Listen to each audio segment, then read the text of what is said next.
بسم اللہ الرحمن الرحیم۔ بہت مختصر وقت میں ایک بات عرض کرنا چاہتا ہوں کہ آج کل یہ عموماً دیکھا جا رہا ہے کہ لوگ مسجدوں کے بیانات میں، دینی حلقوں میں، اللہ والوں کے مجلسوں میں، قرآن پاک کی تفسیر کے درسوں میں کم شریک ہو رہے ہیں۔ حتیٰ کہ جمعہ کے بیان میں بھی، جمعہ کا جو خطبہ ہوتا ہے عربی زبان سے پہلے، وہ تقریر جو عوام کو کی جاتی ہے تاکہ کم سے کم ضروری باتیں ہر ہفتے کچھ پہنچائی جا سکیں، ان تقریروں میں بھی لوگ آخر وقت میں آتے ہیں، بلکہ وہ خطبہ جس کا سننا ضروری ہے اس کو بھی بہت سے لوگ چھوڑ دیتے ہیں۔ تو مسجد سے جو دوری ہے، اس کا عام مشاہدہ ہے، الا ماشاءاللہ کسی علاقے کو چھوڑ کر کے پورے دیار میں، پورے علاقے میں، ہر علاقے میں یہ کمی محسوس کی جا رہی ہے کہ لوگ مسجد سے دور ہوتے جا رہے ہیں۔ ایسا نہیں کہ لوگوں میں دین کا علم سیکھنے کا شوق کم ہو گیا ہے، لوگ دین کم سن رہے ہیں، بیانات کم سن رہے ہیں، ایسا نہیں ہے، بلکہ لوگ شاید پہلے کے بنسبت زیادہ بیانات سن رہے ہیں، زیادہ مقررین کو سن رہے ہیں، طرح طرح کی مقررین کے بیانات، واعظین، واعظ و تقریر کہنے والوں کے بیانات کو سن رہے ہیں، لیکن موبائل کے ذریعے سن رہے ہیں۔ لوگ مسئلے خود سے سرچ کر لے رہے ہیں، گوگل کے ذریعے سے فتوے حاصل کر لے رہے ہیں، شریعت کو سمجھنے کی کوشش کر رہے ہیں۔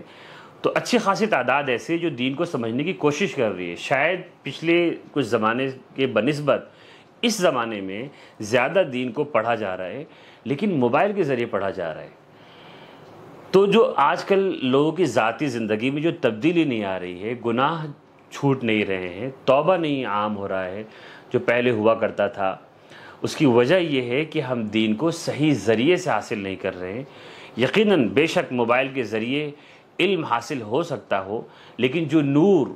علم کا، جو اللہ کا خوف دل میں پیدا ہونا چاہیے، وہ مسجد میں، وہ دین کے مجلسوں میں بیٹھ کے حاصل ہوگا۔ وہی بیان جو آپ موبائل پہ سن رہے ہیں، اس کا وہ اثر دل تک نہیں پہنچے گا جو اثر اس مجلس میں شریک ہونے والوں کو پہنچے گا۔ اللہ کے رسول صلی اللہ علیہ وسلم کی حدیث شریف ہے، صحیح حدیث پاک ہے،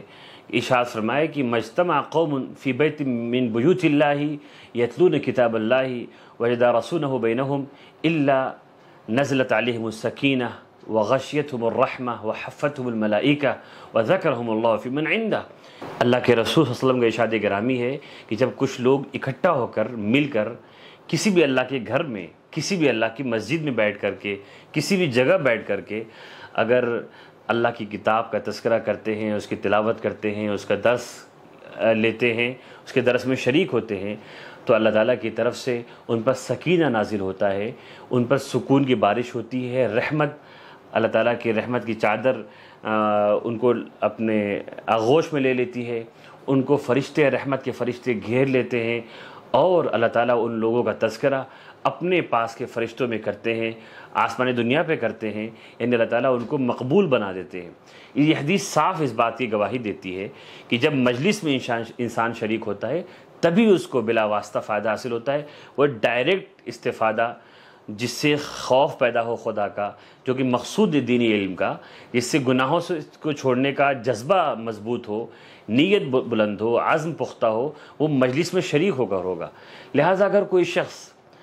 جب تک اللہ کے رسول صلی اللہ علیہ وسلم کی مجلس میں شریک نہ ہو وہ صحابی نہیں ہو سکتا۔ جب تک وہ ایمان کے ساتھ اللہ کے رسول کی مجلس میں شریک نہ ہو، ان کو اپنی آنکھوں سے نہ دیکھے، وہ صحابی نہیں ہو سکتا۔ اگر آپ فرض کر لیں کہ اگر حضور پاک صلی اللہ علیہ وسلم کو کوئی خواب میں دیکھتا ہے، یا اگر ویڈیو ہوتی، اگر کوئی حضور کو ویڈیو میں دیکھ لیتا تو وہ صحابی نہیں کہلاتا، جب تک کہ بلا واسطہ ڈائریکٹ حضور کی مجلس میں شریک نہ ہوتا۔ تو صحبت کی وجہ سے، اس بلا واسطہ مشاہدے کی وجہ سے کوئی شخص صحابی بن سکتا ہے۔ لہٰذا جو فائدہ مسجد میں شریک ہو کر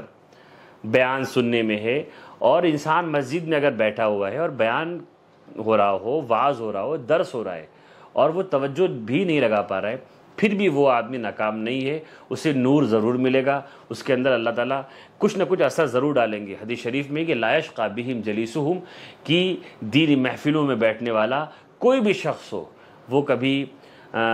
خیر سے خالی ہاتھ لوٹ کر نہیں آتا۔ اسی لیے ضرورت اس بات کی ہے کہ لوگوں میں یہ جذبہ پروان چڑھایا جائے کہ مسجدوں کو وہ آباد کریں، وہاں پہ ہونے والے درسوں کو آباد کریں، وعظ و نصیحت کا ماحول بنائیں، تاکہ مسجدوں سے جو نور پھیلے گا اس سے لوگ استفادہ کر سکیں۔ اور دوسری بات، موبائل سے بیان سننے میں ایک خرابی یہ بھی ہے، موبائل کے بیانات